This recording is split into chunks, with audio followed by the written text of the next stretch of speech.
যারা আরব কান্ট্রিতে যাবার জন্য ভাবছেন এবং যারা আরব কান্ট্রিতে নতুন আছেন তাদের জন্য এই ভিডিওটি অত্যধিক কার্যকরী হবে।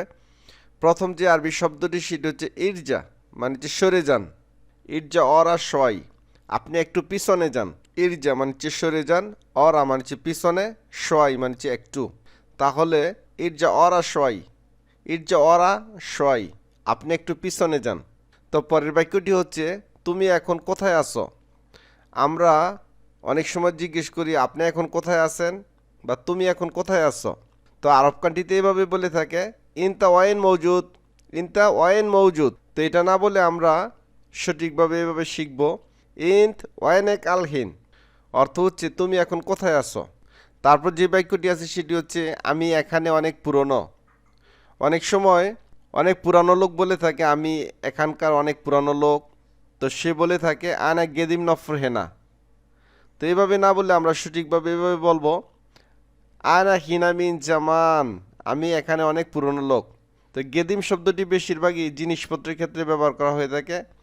আনা গেদিম নফর হেনা না বলে আমরা বলবো আনা হিনামিন জামান, আমি এখানে অনেক পুরনো লোক।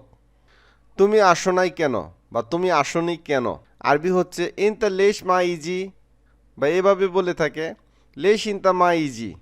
তো সঠিকটি হচ্ছে যেহেতু অতীতকালের বাক্য ইন্ত লেশ মাজিদ, ইন্ত লেশ মাজিদ, অর্থ হচ্ছে তুমি আসো নাই কেন বা আসনি কেন। ইন্ত বা ইনতা মানছে তুমি বা আপনি, মা মানছে না, জিদ মানছে এসেছিল, মাজিদ আসনি। ওয়াকগেফিনা এখানে একটু থামেন, এখানে একটু দাঁড়ান বা একটু থামেন, আরবি হচ্ছে ওয়াকগেফিনা। ওয়াকগেফ মানছে থামুন বা দাঁড়াও, হিনা মানছে এখানে, ওয়েন সাকেন আপনি কোথায় থাকেন, আপনি কোথায় বাস করেন বা কোথায় থাকেন। তো আরবি হচ্ছে ওয়েন সাকেন। ওয়েন মানে হচ্ছে কোথায়, সাকেন মানে হচ্ছে থাকেন।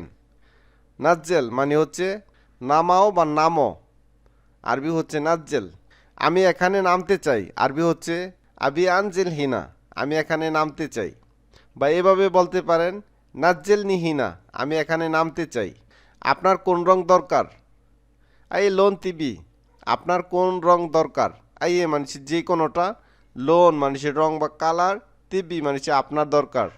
আরব কান্ট্রিতে কেউ যদি সামান্যতম কাজও করে দেয় তাহলে আমরা কৃতজ্ঞতা স্বরূপ আরবিতে অনেকভাবে তাদেরকে ধন্যবাদ জানাতে পারি। বাংলাতে যেমন আমরা বলে থাকি ধন্যবাদ বা ধন্যবাদ তোমাকে, আপনাকে অশেষ ধন্যবাদ।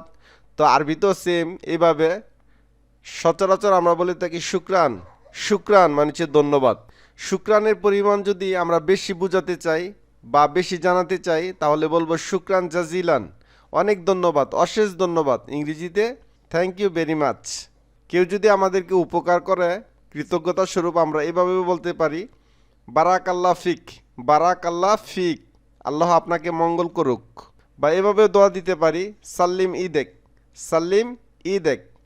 ধন্যবাদ বা অভিনন্দনের ক্ষেত্রে আমরা বলতে পারি মবরুক, মবরুক, অর্থ হচ্ছে অভিনন্দন। থ্যাংক ইউ, আপনাকে ধন্যবাদ, আমরা এভাবে বলতে পারি শুক্রান লাক, শুক্রান লাক। আর মহিলাদের ক্ষেত্রে যখন আমরা বলবো তখন বলবো শুক্রান লাকি, শুক্রান লাকি, আপনাকে ধন্যবাদ, ইংরেজিতে থ্যাংক ইউ। আরব কান্ট্রিতে একজন অন্যজনের সাথে পরিচিত হলে তাদের নাম জিজ্ঞেস করা প্রয়োজন হতে পারে। তো নাম জিজ্ঞেস আমরা বিভিন্নভাবে করতে পারি আরবিতে। তো সবগুলো আমরা শিখে নিব। প্রথমটি হচ্ছে মাসমুক, বা কেউ বলে এশিসমুক, আবার অনেকে বলে এশিসমু ইনতা। তারপর অনেক ডিস্ট্রিক্টে এইভাবে বলে সুইসমাক। মহিলাদের ক্ষেত্রে যখন বলে তখন বলে সুইসমিক। বিশেষ করে সৌদিতে এইভাবে বলে মাইসমুকা, অর্থ হচ্ছে আপনার নাম কি। মহিলা হলে বলবেন মাইসমুকি, আপনার নাম কি। মা ইসমুক, এভাবে অনেকে বলে মা ইসমুক, আপনার নাম কি। ইসেম মানে হচ্ছে নাম, সু মানে হচ্ছে কি, এস মানে হচ্ছে কি, ক মানে হচ্ছে তোমার। যেমন আমরা শিখেছিলাম মা ইসমুক, শেষে ক, এই কয়ের অর্থ হচ্ছে তোমার। অবশ্যই আপনার নামটি বলবেন ইসমি, ইসমি মানে হচ্ছে আমার নাম। ইসমি বলে আপনি শুরু করবেন ইসমি আবদুল্লাহ, ইসমি আব্দুর রহমান, ইসমি কামাল। ইসমি মানে হচ্ছে আমার নাম, তো পরে আপনার নামটি যোগ করবেন ইসমি কামাল, আমার নাম কামাল। সম্মানিত আরব কান্ট্রির দর্শকবিন্দু, আমাদের আজকের আরবি ভাষা শিখার ভিডিওটি এই পর্যন্ত। ভিডিওটি ভালো লাগলে অবশ্যই একটি লাইক দিবেন। যারা নতুন আছে, বন্ধুবান্ধব, আত্মীয় স্বজন, তাদের মাঝে ভিডিওটি শেয়ার করে দিবেন। তো পরবর্তী ভিডিও দেখার আমন্ত্রণ জানিয়ে আজকের মতো বিদায় নিচ্ছি। আসসালামু আলাইকুম।